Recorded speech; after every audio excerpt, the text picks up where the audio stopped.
coat sopping wet. I found this one in the bins. It looked like something you'd wear. It should. It's mine. I made a donation last week. I do, yeah. My production company, Divide. Full-scale, film, television, digital, comic books. We really have our hands in a lot of different things.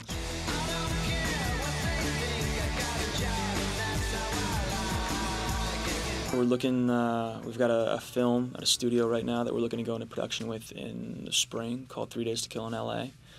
We've got 2 comic books, one that's out already called Rest, about a guy whose life is kind of down in the dumps, and he gets introduced to a drug company that puts him on this experimental drug that suppresses his need to sleep.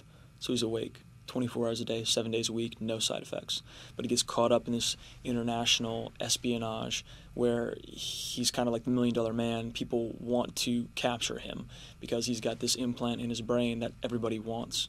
We've got another book called Berserker. Just came out. It's a book that takes place in Norse mythology, but in the modern day, about these 2 guys, one a returning vet from Afghanistan and the other one a high school athlete, who have this quality to go berserk, totally lose it, and they can rip people apart with their bare hands, pick up cars, throw them. I like that. You're the most unexciting person I've ever met, dude. Yeah. It's kind of a scary thing that happens to you because you can't distinguish between your friends and your foes. You may rip a whole band of your enemy apart, and then you turn to your comrades and they're cheering you on, but you turn to them on them and now you're ripping them in half.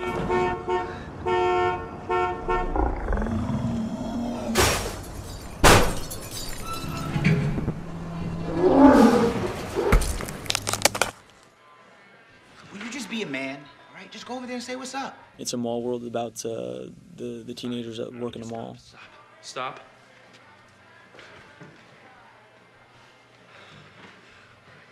Okay, I'm gonna go talk to Harper now. That was the last thing that I directed. Every time I line up to direct a project, I bump into the acting game and I have to kind of put the makeup on and say the lines because those opportunities don't always present themselves.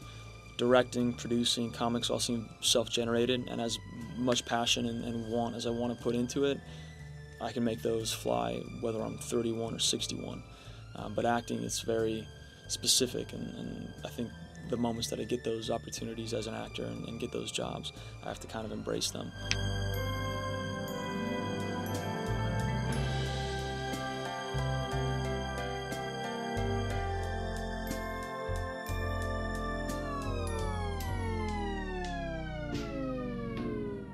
What's up?